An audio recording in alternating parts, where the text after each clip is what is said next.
आज अजितदादांना जाऊन जवळपास आता महिना होत आलेला आहे. तपासाच्या ज्या पद्धतीने गतीने तपास होणं गरजेचं आहे त्या गतीने तपास होत नाही. आणि या संदर्भात आपण बघितले की आमदार रोहित पवार त्यानंतर जय पवार यांनी देखील संशय व्यक्त केला होता. उद्या रोहित पवार बारामतीच्या पोलीस स्टेशनला गुन्हा दाखल करण्यासाठी येणार आहे. कसं बघता आपण याकडे? काय आहे की एक सखोल चौकशी ही झाली पाहिजे. हे रोहित दादा असतील किंवा जय असेल, वहिनी, पारदादा, मी संपूर्ण पवार कुटुंबाची आणि महाराष्ट्रामध्ये सगळे जे दादांवर प्रेम करणारी जनता आहे, कार्यकर्ते आहेत, ही सगळ्यांची इच्छा आहे की एक सखोल चौकशी झाली पाहिजे, पारदर्शकपणे झाली पाहिजे आणि लवकरात लवकर ही चौकशी व्हावी अशी ही सगळ्या जनतेची इच्छा आहे. आणि दादा, याच्यामध्ये सातत्यानं आरोप केला जातोय की हा घातपात आहे. तुम्हाला या संदर्भात काय वाटतं? काय एकतर चौकशी होऊ दे पहिला. आता आपले जे मुख्यमंत्री साहेब आहेत त्यांनी ही चौकशी सीबीआय कडे दिलेली आहे. DGCA चा पहिला स्पेशल ऑडिट कालच आलेला आहे. त्या ऑडिटमध्ये जे VRS कंपनीचे लेअर जेट आहेत, 4 लेअर जेट त्यांच्याकडे आहेत, ते त्यांनी ग्राउंडेड केलेत. तुमच्या माध्यमातून माझी एक इच्छा व्यक्त करतो की फक्त 4 जेट नाही तर सगळेच त्यांचे विमानं त्यांनी ग्राउंड केले पाहिजेत. एक पूर्ण चौकशी व्हावी. CID पण चौकशी करतेय. रोहित दादांनी पण एक प्रायव्हेट एजन्सी तिथं नेमलेली आहे. आणि चौकशी जेव्हा लवकर होईल आणि जनतेला जेव्हा प्रश्न तिथं त्यांचे समजले जातील त्यावेळेला आपल्याला ते कळेल की नक्की घातपात झालाय का इथं हे अनेक जण आरोप करतात की वेगवेगळ्या अपघात झालाय. ब्लॅक बॉक्स असेल किंवा वेगवेगळ्या बाबतीत जे आहेत आरोप केले जात आहेत, माहितीला पोलीस आहेत असा आरोप. तुम्हाला एक पवार कुटुंबातला किंवा पवार कुटुंबातला सदस्य म्हणून काय वाटतं? खरंच अशा गोष्टी होत आहेत असं तुम्हाला वाटतं? काय तिथं परवा जयचं ट्विट पण तुम्ही बघितलं असेल. ब्लॅक बॉक्स हा डिझाईनच त्या पद्धतीने केला जातो की एक्स्ट्रीम टेम्परेचर जर असतील, -7 डिग्रीज असेल किंवा जर बर्फ असेल तरी त्या ब्लॅक बॉक्सला काय होत नाही. कारण त्या ब्लॅक बॉक्सचं कामच सगळं डेटा रेकॉर्ड करणं हे असतं. आणि ब्लॅक बॉक्सला एवढं सहजासहजी काय तिथं होत नसतं. या ब्लॅक बॉक्सला पण काय असं झालं असेल असं मला वाटत नाही. पण सोशल मीडियावर किंवा व्हॉट्सअपवर मी पण ते बघत आलोय. पण जरी काही ह्या ब्लॅक बॉक्सला झालं असेल तर अमेरिकेत जे कंपन्याज आहेत त्यांच्याकडे ती टेक्नॉलॉजी आहे की ते ब्लॅक बॉक्स मधली सगळी माहिती ते तिथं शोधून काढू शकतात. आणि मला एक विश्वास आहे की त्या पद्धतीने आपल्याला ही सगळी माहिती आपल्याला समजेल आणि आपल्या समोर ती लवकरात लवकर येईल. घटना घडल्यानंतर आपण तात्काळ घटनास्थळी पोहोचला होता. आपल्याला काय निदर्शनास आलं? वेगवेगळे स्फोट त्या ठिकाणी पाहायला मिळाले. पहिला एक स्फोट झालेला आपण पाहिलं, पण नंतर दुसरा देखील स्फोटाचा व्हिडिओ समोर आला. काय सिच्युएशन होती त्यावेळेस? आता 1 महिना होत आलाय, पण तरी पण असं मन मानायला तयार नाहीये की असं काहीतरी झालेलं आहे. एवढी भयानक घटना ही झाली आहे. कोणाच्याच कुटुंबावर अशी वेळ येऊ नये अशी वेळ ही आमच्या कुटुंबावर आलेली आहे. मी तेव्हा बारामतीतच होतो आणि एका दुसऱ्या कार्यक्रमासाठी मी निघालेलो.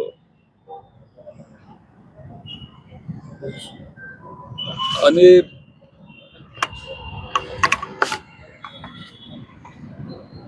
तिथं कार्यक्रमाला जात असताना मला एक फोन आला की असं आम्ही दादांना रिसीव्ह करायला एअरपोर्टवर आलोय, विमानतळावर आम्ही पोचलोय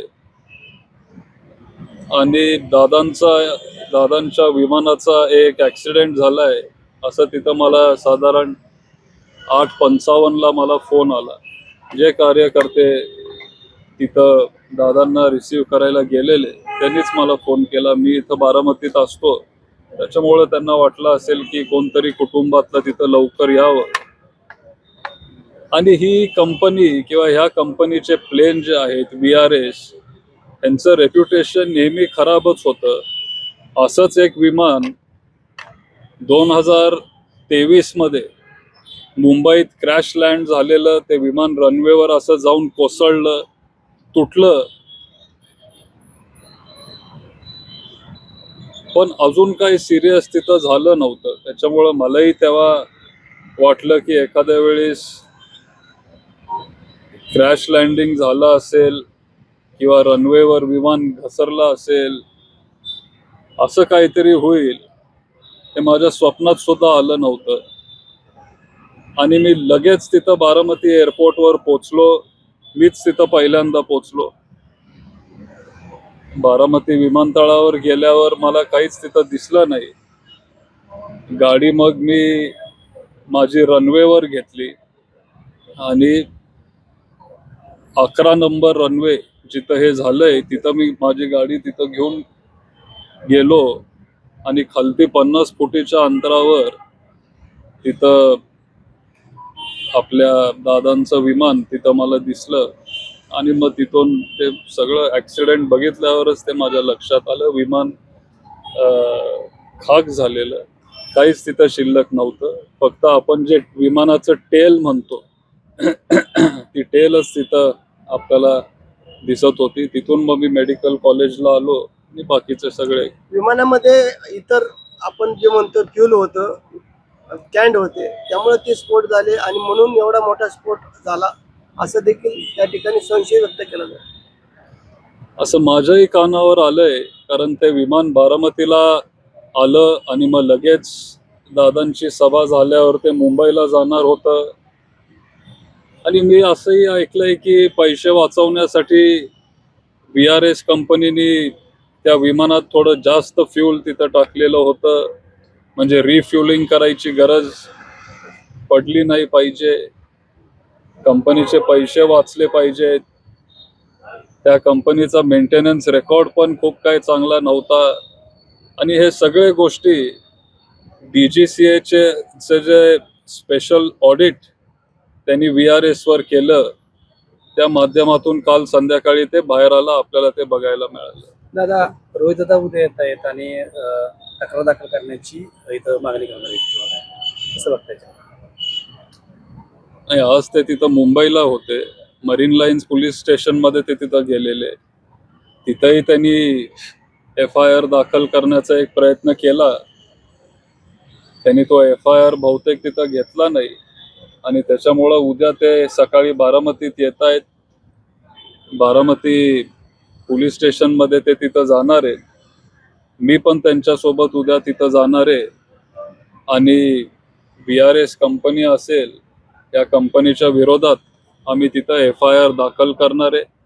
आमची एवढीच इच्छा आहे की आज मी सांगू शकत नाही की हा अपघात आहे का घातपात आहे का काय आहे, पण आमची किंवा महाराष्ट्राच्या जनतेची एवढीच इच्छा आहे की जे सत्य आहे हे लवकरात लवकर सगळ्या जनतेच्या समोर यावं, आलं पाहिजे.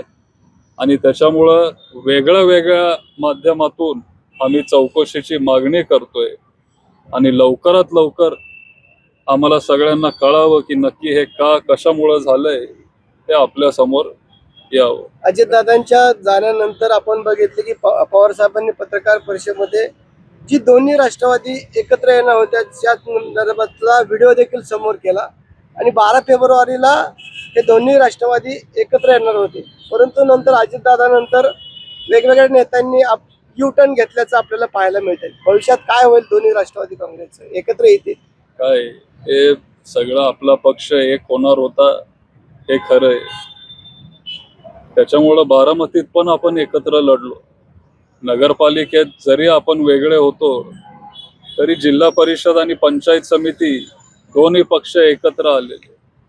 या आपल्या पुणे जिल्ह्यात बाहेरच्या जिल्ह्यांमध्ये पण आपले बरेच उमेदवार म्हणजे तुतारीचे ते घड्याळ चिन्हावर लढले. हे सगळं का झालं? कारण आपला पक्ष एक होणार होता.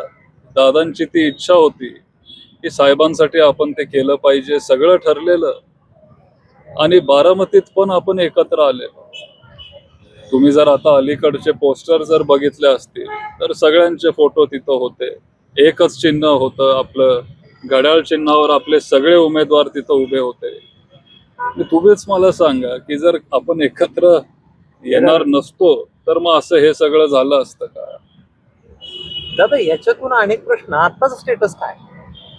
आत्ताचं स्टेटस आता मी खूप छोटा कार्यकर्ता आहे. म्हणजे तुम्हाला दिसतंय ते तुम्ही जे आमचे ज्येष्ठ नेते असतील किंवा जे लोक या चर्चांमध्ये होते तुम्ही त्यांना विचारा, ते तुम्हाला सांगू शकतील. पण युगेंद्र पवार म्हणून तुम्हाला असं वाटतं का आगामी काळात एकत्र येतील म्हणून? ज्येष्ठ नेते ते घेतील. युगेंद्र पवार म्हणून असं मला वाटतं की कुटुंब म्हणून आम्ही एकत्र आलं पाहिजे, दोन्ही पक्षांनी पण एकत्र आलं पाहिजे. ही फक्त युगेंद्र पवारांचीच इच्छा नाहीये, पण पवार कुटुंबाची पण इच्छा आहे आणि महाराष्ट्रामधल्या अनेक लाखो कार्यकर्त्यांची इच्छा आहे, महाराष्ट्रात जनतेची इच्छा आहे की आता एकत्र आलं पाहिजे. एकत्र येणं ही आता काळाची गरज आहे. आपल्या पक्षाला त्याची गरज आहे, दोन्ही पक्षाला त्याचा फायदा होणार आहे आणि ही माझी वैयक्तिक इच्छा आहे. शेवटी जो काही निर्णय पक्ष घेईल त्या निर्णयाशी आम्ही सहमत असतो. पवार साहेब आजारी होते 8 दिवस. भाजपवरती याचं खापर फोडलं जाते की दोन्ही पक्ष येऊ नयेत असं भाजपची इच्छा आहे. असे अनेक नेते जे आहेत ते बोलताना पाहायला मिळते, तेव्हा स्पेक्युलेशन कशा पद्धतीने यामध्ये तुम्हाला किती तथ्य वाटतं? नाही, मला माहिती नाही. पवार साहेब आजारी होते 8 दिवस. आता आज पवार साहेबांना डिस्चार्ज देण्यात आलेला आहे. कशी पवार साहेबांची तब्येत, आपलं काय या संदर्भात बोलणं झालं आहे? मी कालच त्यांना भेटून आलो. काल ते मुंबईच्या शोक सभेला येऊ शकले नाही. त्यांना तिथं विकनेस आणि डिहायड्रेशन झाल्यामुळं ते तिथं येऊ शकले नाहीत. मग काल बारामतीला येताना मी तिथं रुबी हॉल हॉस्पिटलला थांबलो, साहेबांना भेटलो, तब्येतीची विचारपूस केली आणि मग मी इथं पुढं बारामतीला आलोय. साहेबांची तब्येत खूप चांगली आहे. आजच त्यांना डिस्चार्ज मिळालेला आहे. त्यांचे व्हिज्युअल्स पण तुम्ही बघितले असतील.